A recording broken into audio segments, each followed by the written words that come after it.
Vi brukar ju köra Annas visa. Men vår kära goda vän Magnus Sjögren, han översatte också Paulus Otsis dikt När de gick fram vattenfall i Norrbotten. Och den gäller också än idag. Så vi får vinka till kameran och säga: hej Magnus, här får du den.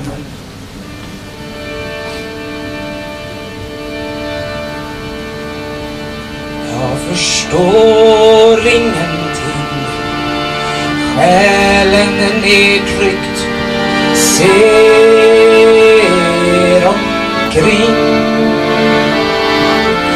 Hela byn har försvunnit, främlingarna har dränkt den. Deras behov har ingen gräns. Deras behov har ingen gräns. Jag står vid en strandlös strand, ser omkring. Gamla stränder finns ej mer, främlingarna har krävt dem av oss. Deras behov har ingen gräns.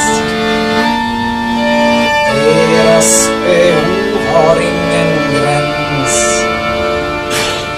Nu gungar mitt folk på ett ändlöst hav, ser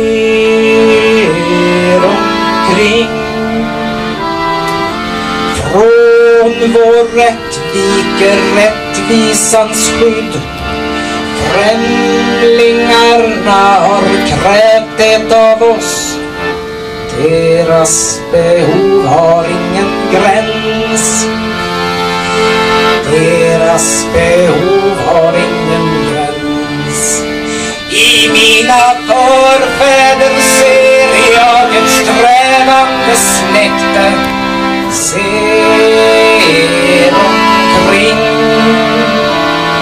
Vi utstår kränkande handlingar, främlingarna underkuvar oss. Deras behov har ingen gräns. Deras behov har